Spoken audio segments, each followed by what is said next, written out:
우리나라에서는 장발장으로 알려진 레미 제로블이라고 하는 그런 소설이 있지 않습니까? 레미 제로블의 작품이라는 작품으로 유명한 프랑스 작가. 사실 이분은 하도 그 내면의 세계가 강해서 프랑스 작가라고 하기보다는 프랑스의 철필이라고 불려지는 사람인데, 프랑스의 철필 빅토르 위그라고 하는 분이 있습니다. 그는 우리 인생의 문제에 대해서 이렇게 말씀하신 적이 있습니다. 오늘의 문제는 싸우는 것이고, 참 이렇게 인간의 역사라든가 삶의 현실을 참 그냥 있는 그대로 이렇게 바라보는 그런 분인데, 오늘의 문제는 싸우는 것이요, 내일의 문제는 이기는 것이요, 모든 날의 문제는 죽는 것이다. 그러면서 그는 인간에게 세 가지 종류의 싸움이 있다고 말하고 있습니다. 첫 번째는 자연과의 싸움입니다. 사람은 홍수라든가 태풍이라든가 지진이라든가 또 덥고 추운 기후에서 오는 전염병이라든가 이런 자연 환경과 싸우면서 살아간다라고 하는 것입니다. 두 번째는 인간과 인간의 싸움입니다. 하다 못해 부부싸움을 비롯해서 가진 자와 가지지 못한 자의 싸움, 지배자와 피지배자의 싸움, 정의로운 자들과 불의한 자들의 싸움 등 인간의 역사는 만인대 만인의 싸움이고 만인대 만인의 투쟁의 역사였다는 것입니다. 그런가 하면 또 하나의 싸움이 있습니다.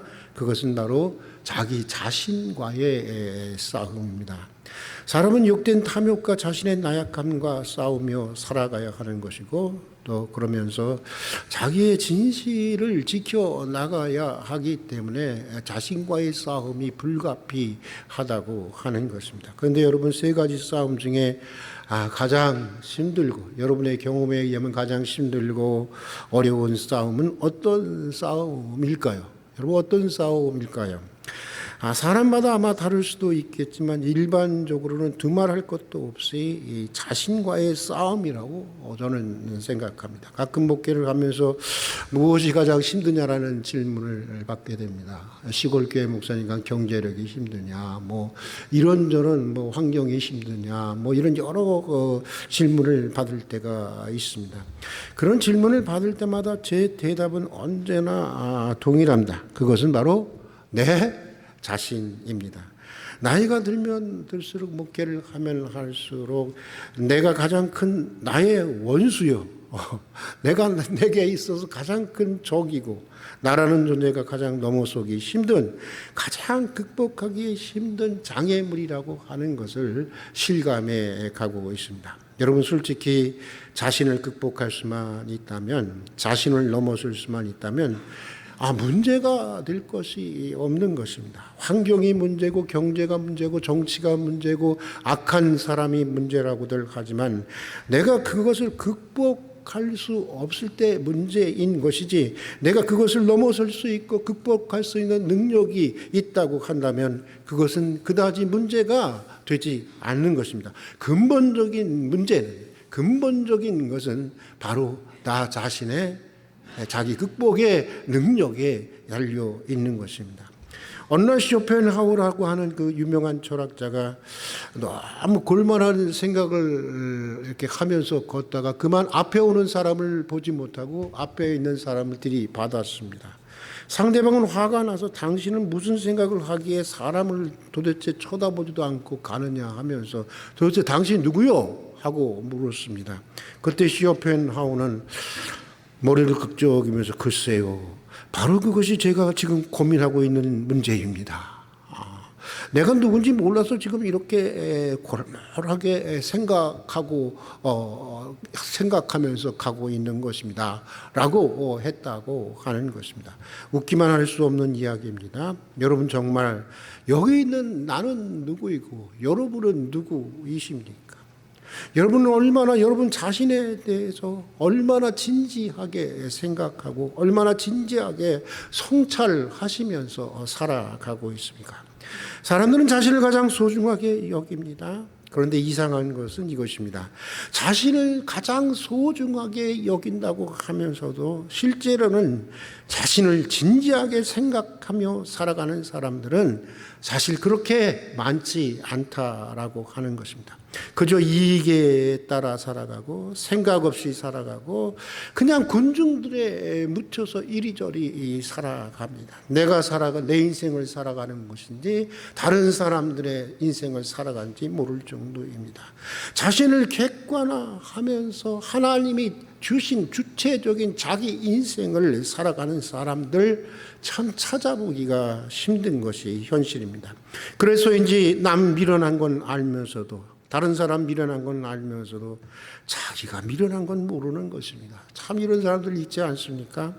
남 욕심 많은 것 알면서도 그렇게 비난하면서도 자기에게 욕심이 있다는 사실은 잘 모릅니다. 남의 눈에 들어있는 티를 보면서도 정작 자신의 눈에 있는 대들보를 발견하지 못하는 사람들이 많이 있습니다. 어떻게 보면은 모든 사람들이 알고 있는 그 자신의 장애를 자신만 모른 채 살아가는 사람들이 얼마나 많이 있는지 모릅니다. 성경에 보면 사도 바울이라고 하는 위대한 인물이 나옵니다. 그런데 그의 고백 중에 우리의 가슴을 참 뜨겁게 하는, 그리고 뭔가 이렇게 충격적으로 다가오는 고백이 있습니다. 로마서 7장에 나오는 고백이 바로 그것입니다. 사도 바울은 한 번도 얼굴을 보지 못한 로마 교회 사람들에게 자기가 어떤 사람인지를 소개하는, 어떻게 보면 자기의 이력서를 보내는, 자기 소개서를 보내고 있는 것입니다. 그런데 바울은 이 편지에서 자기 모습을 있는 그대로 보여주고 있는데, 저는 이 본문을 읽을 때마다 이 사람이 어떻게 하면 이렇게까지 진실할 수 있을까라는 생각이 들곤 합니다. 내가 만약 로마 사람들에게 나 자신을 소개한다고 하면 나는 어떻게 소개문을 썼을까? 이런 생각을 해보게 되면 사도 바울과 나의 어떤 한 인간됨의 그 깊이나 높이나 이 차원의 차이를 정말 실감하게 되지 않을 수가 없는 것입니다. 이런 고백입니다. 나는 원하는 바 선은 행하지 아니하고 도리어 원치 아니하는 바 악한 일을 행하는 사람입니다. 지금 로마 교인들에게 자신을 소개하고 있는 거예요. 자신은 어떤 사람이라고요? 선을 행하는 사람이 아니라 악한 일을 행하는 사람이라는 것입니다. 나는 내 지체 속에서 한 다른 법이 내 마음의 법과 싸워 내 지체 속에 있는 죄의 법 아래로 나를 사로잡아 오는 것을 보면서 살아가고 있는 사람입니다. 여러분, 그래서 나는 참으로 공고한 사람입니다. 누가 이 사망의 몸에서 나를 건져낼 수 있는 것일까요? 이것이 바로 사울의 자기 평가서이고 자기 소개서인 것입니다. 세계적인 사도로 알려져 있는 분이었습니다. 그런데 자신의 이면에는 세계적인 사도요, 능력의 사도요, 정말 그 시대를 대표하는 사도라고 하지만 자신의 이면에는 이러한 정말 참혹한 모습이 숨겨져 있다고 하는 사실을 가감없이 지금 말하고 있는 것입니다. 원하는 선은 행하지 못하고 도리어 악을 행하고 있다고 하는 것입니다. 자신은 매우 곤경에 처해 있는 사람이라고 하는 것입니다. 만약 행위를 통해서 구원을 결정된다고 한다면 나는 도무지 구원의 희망을 가질 수 없는 존재라고 하는 것입니다. 그렇게 절망적인 사람이라고 하는 것입니다. 어느 날인가 훌륭한 인생을 산 김수환 추경의 책을 읽다가 제일 앞에 자신을 소개하는 짧은 글을 읽으면서 정말 얼마나 울었는지 모릅니다. 얼마나 내 자신이 무너져 내렸는지 모릅니다. 어떻게 하든지 자신의 요만한 거라도 자랑할 것이 있으면 그것을 어떻게든 이력서에 과대평가하기를, 상대방이 과대평가하기를 바라면서 바랬던 내 초라한 이 허영심이 이 김수환 추기경의 그 단 한 줄의 이력서 앞에 그냥 무참하게 무너져 버리고 말았습니다. 김수환 추경은 자신을 이렇게 소개하고 있었습니다. 나는, 여러분은 어떻게 쓰겠습니까? 나는 용서받을 사람입니다. 나는 누구냐? 나는 용서받을 사람입니다. 그렇게 화려한 이력과 전 국민과, 우리는 잘 모르고 있지만 저는 이제 이 서강대에서 공부를 하면서 이분이 참 전 세계의 추앙을 받고 있는 분이라고 하는 사실을 알게 되었는데, 그렇게 존경받는 삶을 세계적으로 사신 분임에도 불구하고 그런 자기 자신을 이렇게 소개하고 있습니다. 나는 용서받아야 할 사람이다. 그리고 그 위에는 없습니다. 그게 전부입니다. 제게는 엄청난 충격으로 다가왔습니다. 아마도 저는 바울의 편지를 받아서 읽고 있는 로마 교인도 그랬을 것이라는 생각이 됩니다. 또 바울은 고린도전서 9장에서 이렇게 고백하고 있습니다. 나는 날마다 내 몸을 쳐서 복종케 한다. 그러니까 나라고 하는 존재는 뭐냐? 그냥 내버려두면 결코 안 되는 존재라고 하는 것입니다. 자연스럽게 되는 것은 없다라고 하는 것입니다. 오죽하면 짐승을 길들이고 노예를 길들이시 스스로 벌을 주어서라도 하나님의 말씀에 복종하게 해야만 하는 그런 존재, 그것이 바로 나라고 하는 것입니다. 그렇게 하지 아니하면 남들에게는 복음을 전하지만 나는 오히려 버림을 받게 될까 아주 심각하게 염려가 되는 그런 존재라고 하는 것입니다. 그런가 하면 고린도후서 12장에 가서는 더 절박한 얘기를 합니다. 자신에게는 육체의 가시가 있다고 하는 것입니다. 저와 같이 질병이라고 하는, 심각한 질병이라는 사탄의 가시가 있다고 하는 것입니다. 이것이 아니면, 이 가시가 아니면, 이 육체의 가시, 질병이라는 사탄의 가시가 아니면 나는 겸손할 수 없고, 이것이 아니면 은혜 속에 살아갈 수 없고, 나는 가시가 있어서 계속 찔려야만 비로소 믿음 안에서 바로 설 수 있는 이 정도밖에 안 되는 존재라고 하는 것입니다. 사도 바울의 자기 평가입니다. 사도 바울의 자기 소개인 것입니다. 여러분은 여러분 자신을 어떻게 평가하고 있습니까? 사회학자들의 연구에 의하면 어떤 분야에서든지 사람이 실패하는 일반적인 4가지 이유가 있다고 하는 것입니다. 첫 번째는 욕심이 과했다는 것입니다. 욕심이 과했다는 것입니다. 두 번째는 그 목적이 잘못되었다는 것입니다. 세 번째는 이것입니다. 자기가 세운 꿈을 위해서 충분한 노력을 하지 않았다고 하는 것입니다. 꿈은 세계적인 학자가 되는 꿈인데 공부는 하나도 안 해. 이러면 안 되는 거 아니겠습니까? 실패할 수밖에 없는 것 아니겠습니까? 그리고 네 번째가 참 중요한데, 네 번째는 이것입니다. 지나치게 자기 자신을 믿었다고 하는 것입니다. 과신했다고 하는 것입니다. 그럴 만한 존재가 되지 못한다고 하는 사실을 너무나 많이 경험해 왔고 너무나 잘 알고 있으면서도 내가 나를 너무 믿은 여기에 문제가 있었다고 하는 것입니다. 그것이 바로 실패의 큰 원인이 되었다고 하는 것입니다. 그래서 이 본문은 아주 강하게 말씀하고 있습니다. 내 욕망, 내 의지, 내 판단을 쫓아 행하지 말라라고 하는 것입니다.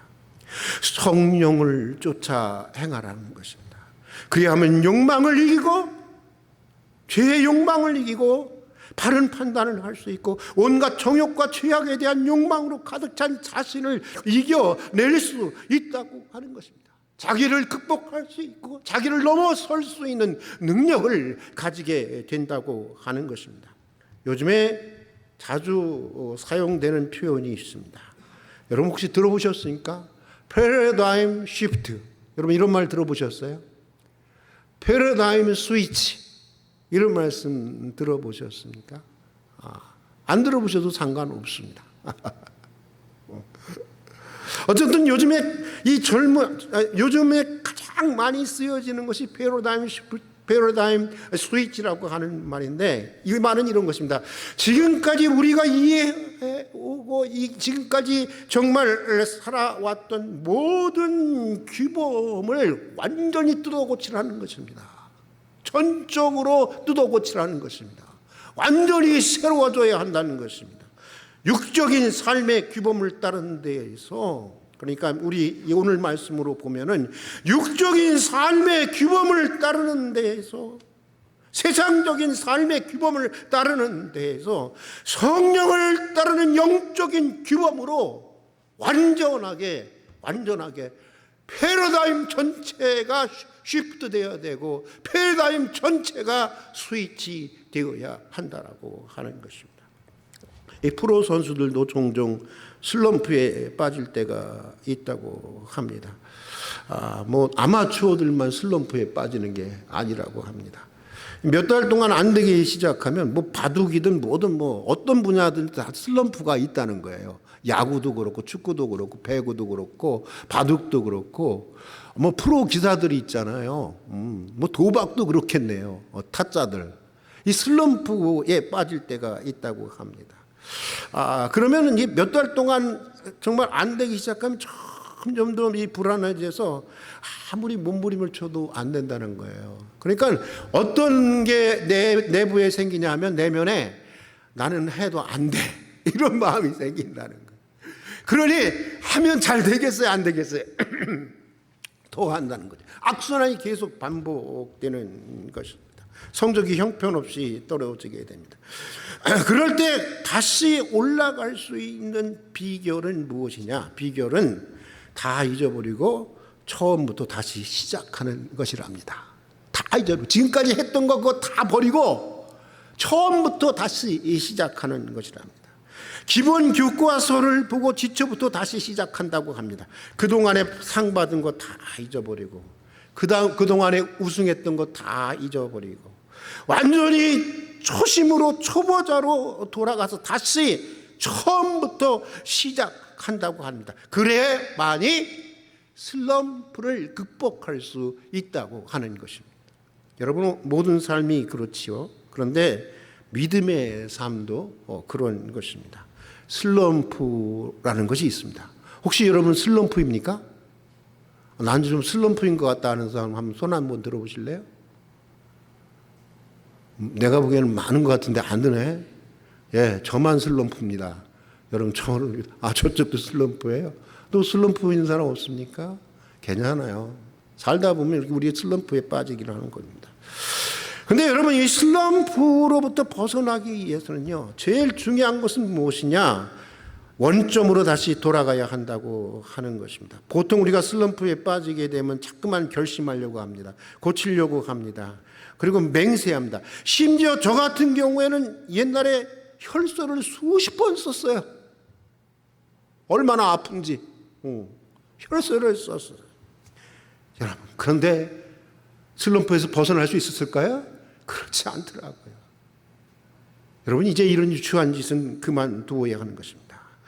다시 슬럼프를 벗어나기 위해서는 다시 초심으로 돌아가서 처음 예수를 만나고 내 죄를 사해 주신 은혜에 감사하면서 감격했던 바로 거기서부터, 나를 용서해 주신 하나님의 은총에 대한 감격, 거기서부터 다시 시작해야 하는 것입니다. 그 원점으로 돌아가서 이제 내 생각을 내려놓고 정말 답답할 정도로 주님의 말씀을 따르는 것입니다. 성령이 감동해 주시는 대로, 성령이 지시해 주는 대로, 성령이 깨우쳐 주시는 대로, 성령이 인도해 주시는 대로 우리는 순종하는 것입니다.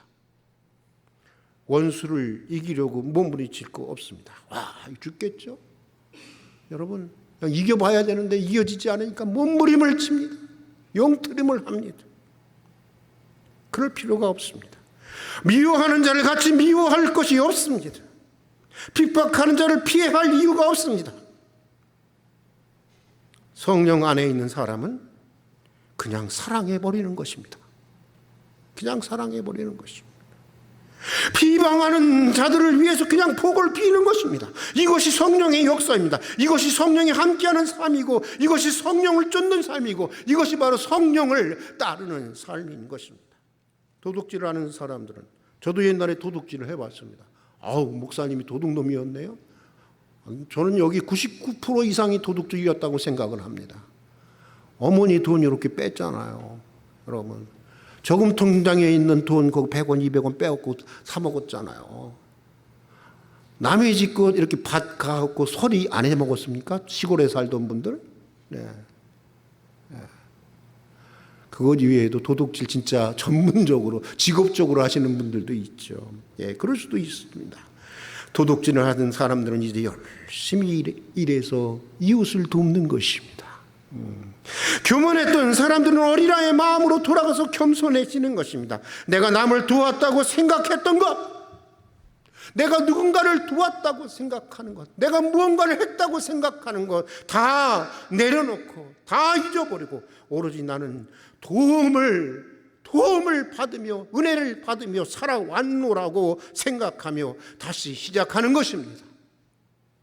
또 온유와 충성과 화평과 진실, 여기 오직 성령의 열매 나오지 않습니까? 사랑과 실학과 화평과 오래참과 자비와 양성과 충성과 온유와 절제를 살아가는 것입니다. 이것이 바로 성령을 따르는 삶인 것이고 성령과 함께하는 삶인 것입니다. 이제 더 이상 자기 종욕, 자기 혈기, 자기 욕심, 자기 욕정, 여기 나오는 거 한번 보세요. 더러운 일은 분명하니 곧 음행과 더러운 것과 호색과 우생 숭배와 주술과 원수를 맺는 것과 분쟁과 시기와 분냉과 당짓는 것과 분열함과 이단과. 여러분 어떻습니까? 초라하잖아요. 초라하잖아요. 이제 더 이상 자기 중에 자기 혈기, 자기 욕심, 자기 욕정, 이 초라한 것들에 붙들려 살지 마십시다. 별것 아닌 그런 것에 붙들려서 산다는 것이 얼마나 나 자신을 초라하게 하고 있는지를 알아요. 누군가를 시기한다고 하는 것이 얼마나 스스로 생각하면 얼마나 부끄럽습니까? 그렇지 않아요? 얼마나 초라해 보이지 않습니까? 그런데도 참 그게 안 되죠. 저도 그렇습니다. 모든 것을 다 털어버리고 그리스도께서 보내주신 보혜사 성령을 구하고 성령을 따르는 삶을 살아보십시다. 여러분, 성령이 하시는 일이 뭔지 아세요? 성령이 하시는, 저는 오늘 깨닫게 되었어요. 어제 준비할 때도 몰랐어요. 오늘 24절 말씀, 갈라디아서 5장 24절 한번 읽어보겠습니다. 같이 읽겠습니다. 시작. 그리스도 예수의 사람들은 육체와 함께 그 정욕과 탐심을 십자가에 못 박은니라. 여러분, 성령이 하시는 일이 바로 이건 거예요. 성령이 하시는 일이 육체와 함께 그 정욕과 탐심을, 우리에 있는 정욕과 탐심을 십자가에 못 박는 영, 실적 못 박는 영, 그게 바로 성령이신 것입니다. 성령이 오면 나를 극복할 수 있게 되는 이유가 무엇이냐? 내 안에 있는 정욕과 내 안에 있는 모든 탐심인가, 내 안에 있는 죄의 욕망을 십자가에 못 박기 때문인 것입니다. 여러분, 바로 이런 성령의 삶을, 성령을 쫓아 행할 때 전혀 다른 삶이, 전혀 다른 가치의 세계가 우리에게 열리는 것입니다.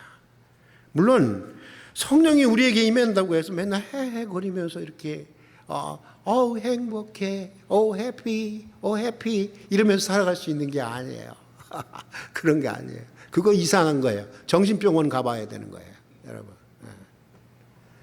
정말 성령이 우리에게 임하실 때 인간으로 마땅히 해야 할 것에 대한 고민과 책임, 그리고 때로는 십자가 같은 고난도 우리에게 주어지는 것입니다. 그러나 이 모든 것을 통해서 인생의 질적인 수준이 달라지고 삶의 높이와 깊이와 넓이가 달라지게 되는 것입니다. 이전과는 전혀 차원이 다른 삶이 시작되게 되는 것입니다. 그래서 어떤 사람은 이런 얘기를 해요. 제가 옛날에 예수 처음 믿을 때 그런 생각했었거든요. 야, 예수 믿고 천당 가는 게 구원이라며. 그러면 말이야, 예수를 안 믿다가 내 마음대로 살다가 마지막 죽어갈 때 회개하고 천당 가면 되겠네? 그게 진짜 최고 유익한 거라고 생각을 했어요. 혹시 여러분도 그런 생각 안 했어요? 저는 그런 생각했었거든요. 근데 그 대답을 구했어요. 그렇지 않아요. 바보예요. 정말 그게 아니에요. 정말 성령이 임하시고 우리에게 성령 안에서 우리에게 새로운 가치의 세계가 열려지고 우리의 삶의 수준이 달라지고 삶의 높이와 깊이와 넓이가 달라지고 이전과는 차원이 전혀 다른 삶을 누리게 될 때 왜 내가 이제서야 예수를 믿었고 왜 내가 이제서야 구원의 삶이 이런 것인 걸 알았는지 여러분 안타까워하게 되는 것입니다. 구원이라고 하는 것은 예수 죽고 나서 천당만 가는 게 아니에요. 이미 여기서부터 시작이 되는 거예요.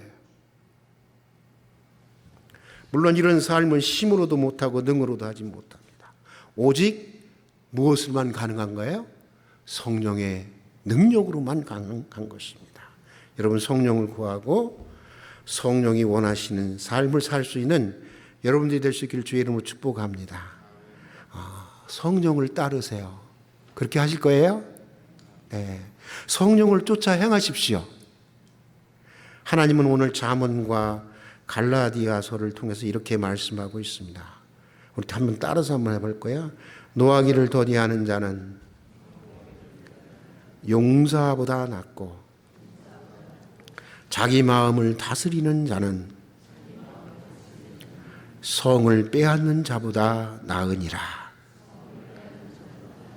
하나만 더 해볼까요? 너희는 성령을 따라 행하라. 무엇을 따라 행하라? 그리하면 육체의 욕심을 이루지 아니하리라. 왜 안 따라서세요? 그리하면 육체의 욕심을 이루지 아니하리라. 여러분 성령을 쫓아 행하고 성령을 따라 행할 때 자기 극복의 능력이 우리 안에 계속해서 성장해 가는 것입니다. 같이 기도하겠습니다.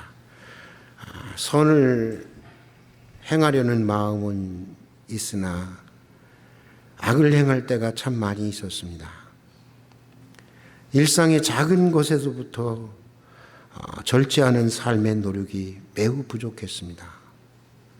더욱이 우리 자신만의 힘으로도 능으로도 안 되는 것을 알면서도 우리는 여전히 그런 자신의 진실을 외면하며 살아왔습니다.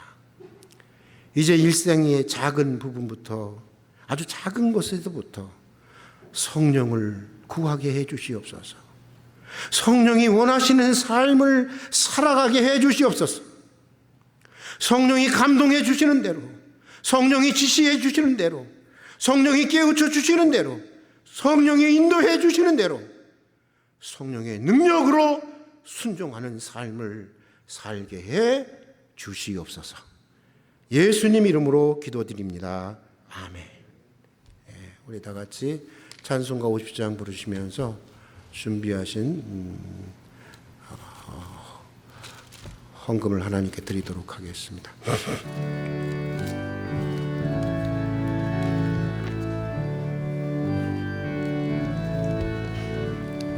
내게 있는 모든 것을 아낌없이 드리네. 사랑하고 의지하며 주만 따라 살리라. 주께 드리네, 주께 드리네. 사랑하는 그 주 앞에 모두 드리네.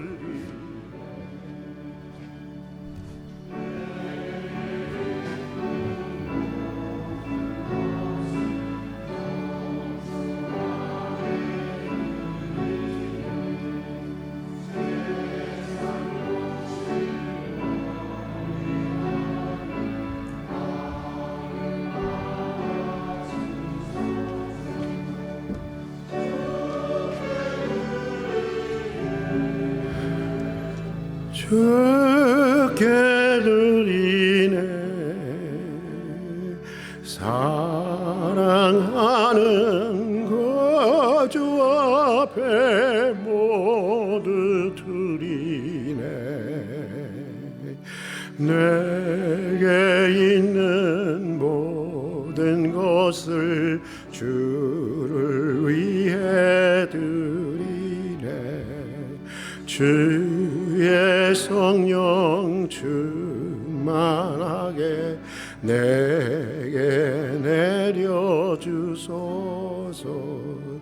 주께 드리네 주께 드리네 사랑하는 거주 앞에 모두 드리네